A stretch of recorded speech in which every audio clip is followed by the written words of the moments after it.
mujeres y también niños. Cambiamos de tema y vamos ahora a enlazarnos con Carla Humphrey. Ella, como usted sabe, es consejera electoral, pero también se registró en la quinteta para presidir el órgano electoral. Carla, buenos días. Hola, buenos días. Un saludo a ti y a tu auditorio. Gracias por este espacio. Oye, pues primero, ¿cómo viste las movilizaciones de ayer y todo el debate que se está dando en el país, Carla?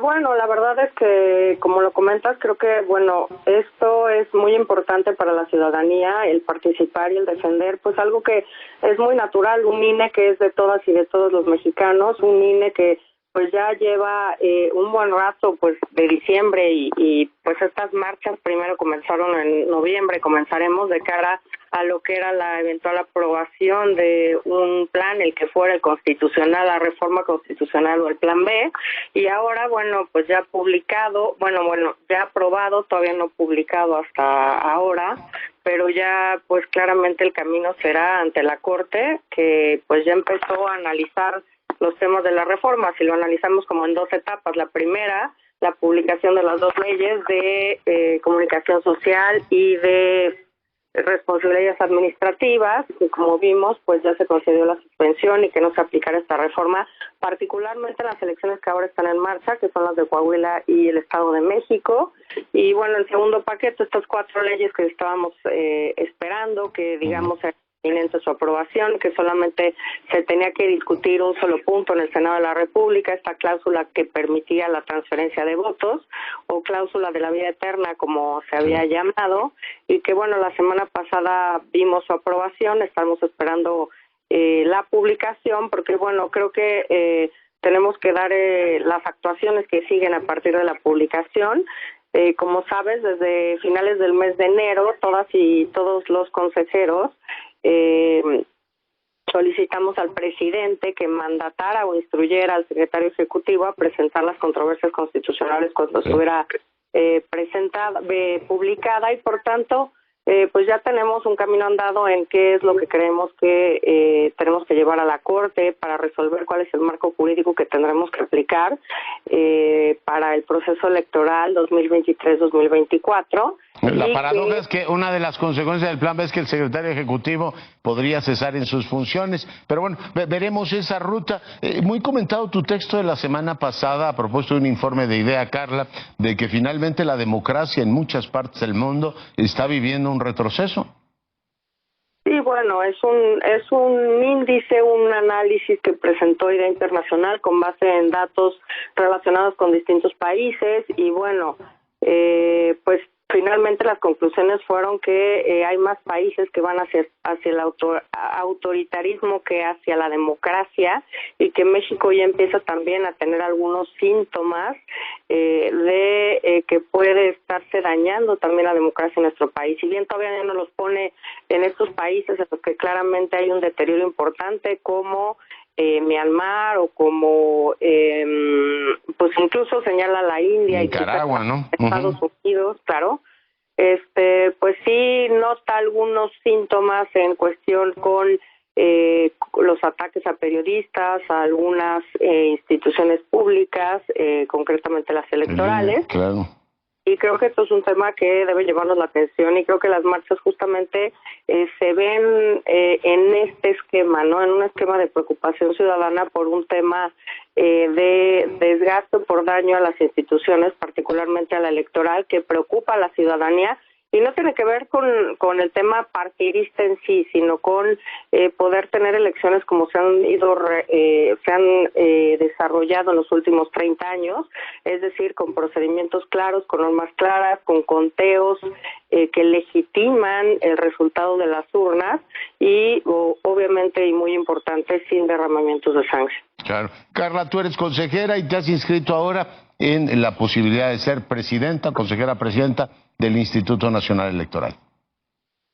Sí, hay una convocatoria abierta que se publicó en diciembre, se revocó algunas partes de esta convocatoria también en el mes de diciembre, y hubo además además una impugnación, una segunda serie de impugnaciones por las cuales la propia Sala Superior determinó, en la primera de ellas determinó que la convocatoria debería especificar una quinteta o una forma, diferenciar la elección de la presidencia y la elección de las 3 consejerías que también se tienen que nombrar o que designar bajo este procedimiento, y la segunda impugnación determinó claramente pues que la quinteta presidencial, llamémoslo así, o de la que se tienen que elegir a las personas que ocupen la presidencia, pues tiene que ser solamente una, claramente identificada, y que además pues tiene que ser ocupada solamente mujer, por ¿no? mujer.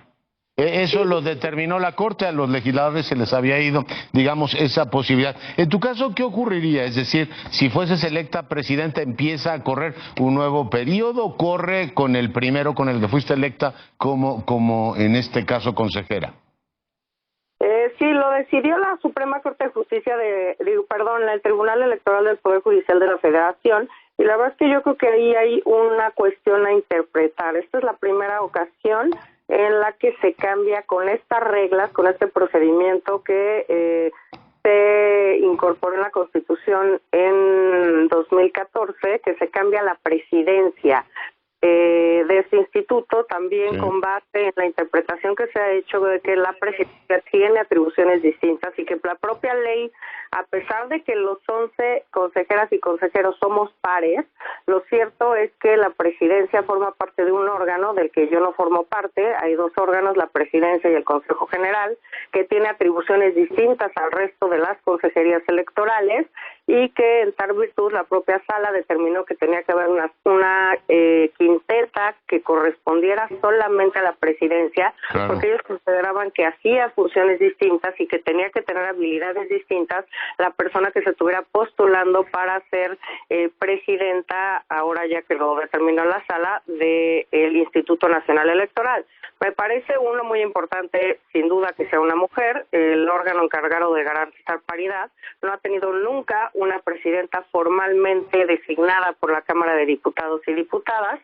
Y la segunda, pues creo que también con este margen de interpretación que hay, pues me parece que es necesario que las autoridades jurisdiccionales resuelvan lo conducente. Yo seré, por supuesto, siempre muy respetuosa de lo que decidan, pero creo que es un margen de interpretación que no está resuelto y que me parece importante en esta coyuntura de cambios al interior del órgano colegiado, pero también de tener que implementar un plan B, que quizá pues haría necesario que una persona que ya está dentro de este instituto pudiera ser quien pueda llevar de la mano de sus colegas pues esta implementación de un plan B que pues tenemos como 2 salidas, ¿no? La primera, que también se determine la suspensión, por ejemplo, provisional, en tanto la Corte puede resolver el fondo del asunto, o bien pues tendríamos que empezar a operar alguna reforma. Como bien señalas, una de ellas inminente es que a partir de la publicación pues el secretario ejecutivo pues deja de ejercer sus funciones. Tenemos que nombrar a un secretario o a un encargado de despacho. Por supuesto, el secretario pues tendrá la vía jurídica para impugnar esta determinación, para ampararse de esta determinación, pero pues el instituto sí tiene que seguir funcionando, y como órgano colegiado pues tenemos que seguir tomando una serie de decisiones para actuar con base aquí particularmente en varios transitorios que ya empezaron a vencer, porque empezaban los plazos en el mes de enero y ya estamos casi en el mes de marzo. Entonces ya tenemos poco tiempo para implementar ciertas de las cosas que señala la propia reforma. Y 2 procesos en curso. Termina efectivamente, en este caso Lorenzo Córdoba, el próximo mes, ¿no? Inmediatamente después tiene que haber ya una consejera presidenta, ¿o puede haber, digamos, un periodo de vacancia? A ver, justamente este nuevo diseño constitucional establece este procedimiento para que no haya vacancias, porque bueno, es muy complicado tener un órgano que no está completo para poder seguir operando. Se ha hecho porque el IFE quedó incompleto pues un buen tiempo, y hubo mecanismos internos para que las y los consejeros siguieran operando. Incluso cuando nosotros llegamos, no llegamos en abril, sino hasta finales de julio por el tema de la pandemia, y las y los consejeros tuvieron que dividirse, digamos, y asumir más funciones dentro de las comisiones para que pudieran seguir operando con normalidad todas las instancias institucionales. Hay formas, digamos, internas en que se puede suplir si no llegan nuestros compañeros que tengan que ser designados por la Cámara de Diputados y Diputadas, pero también es cierto que lo más deseable es que se configure completamente este órgano, los plazos establecidos. Es un tema de regularidad democrática. Vaya, ya sabíamos que este momento iba a pasar y es por eso que es importante que se detonara el procedimiento en tiempo y forma para que se tuviera el tiempo para pasar por todas las etapas y para poder nombrar a las personas que lleguen justo cuando mis colegas que se van pues dejan este cargo. Pues esperemos que así sea, porque tenemos un año muy movido en esa materia. Carla Humphrey, muy agradecido contigo. Al contrario, muchas gracias a ti como siempre y buen día. Buenos días. Carla Humphrey es consejera electoral, se apuntó también en la quinteta para presidir el órgano electoral. Ahora toca, bueno, pues al comité técnico elaborar efectivamente las listas y posteriormente la Junta de Coordinación Política determinará si elabora quintetas, si discute quiénes son o directamente pide la insaculación, que es una posibilidad que la mayoría ha esbozado. Cambio de argumento informativo, voy a Ucrania con mi compañero.